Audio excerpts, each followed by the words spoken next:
Sir ನನಗೂ ಕೂಡ ಅನ್ಯಾಯ ಆಗಿದೆ ಸರ್. ನನಗೂ ಕೂಡ ಇಬ್ರು ಅತ್ಯಾಚಾರ ಮಾಡಿದ್ದಾರೆ. ಓಪನ್ ಆಗಿ ಹೇಳ್ತೀನಿ, ನನಗೂ ಕೂಡ ಅತ್ಯಾಚಾರ ಮಾಡಿದ್ದಾರೆ. ನಾನು ಕೆಲ್ಸಕ್ಕೆ ಹೋಗೋ ಜಾಗದಲ್ಲಿ ಇಬ್ರು ಅತ್ಯಾಚಾರ ಮಾಡಿದ್ದಾರೆ. ಅವತ್ತು ನಾನು ನನ್ನ ಮಕ್ಕಳನ್ನ ಹಿಡ್ಕೊಂಡು ಸಾಯ್ಬೇಕು ಅನ್ನೋ ರೇಂಜ್ಗೆ ಹೋಗಿದೆ. ಅವತ್ತು ನನ್ನ ಬಂದು ಕಾಪಾಡಿದೆ ದರ್ಶನ್ ಅನ್ನೋರು.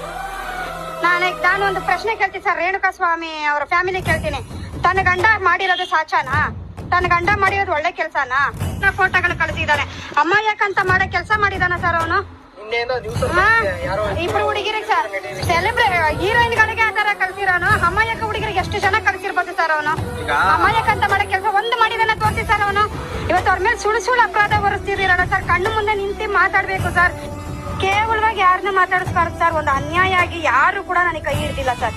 ಇವಾಗ ಎಂತೆಂತ ರಾಜಕೀಯರೆಲ್ಲ ಅವ್ರನ್ನ ಬ್ಯಾನ್ ಮಾಡ್ಬೇಕು, ಅದ್ ಮಾಡ್ಬೇಕು, ಅವ್ರಿಗೆಲ್ಲ ನಾನು ಹೇಳೋದು ಒಂದೇ ಸರ್, ಒಂದು ಅಣ್ಣನ ಸ್ಥಾನದಲ್ಲಿ ನಿಂತು ನನಗೆ ಹೆಲ್ಪ್ ಮಾಡಿದ್ದಾರೆ. ಸಾಯ್ಬೇಕು ಅನ್ನೋದೊಳ ಬದುಕಬೇಕು ಅನ್ನೋದು ತೋರಿಸ್ಕೊಟ್ಟಿರೋ ಮನುಷ್ಯ ಇನ್ನೊಬ್ರಿಗೆ ಹೋಗಿ ಆ ತರ ಮೆಸೇಜ್ ಮಾಡ್ತಾರೆ ಸರ್. ಒಂದು ಎಕ್ಸಾಂಪಲ್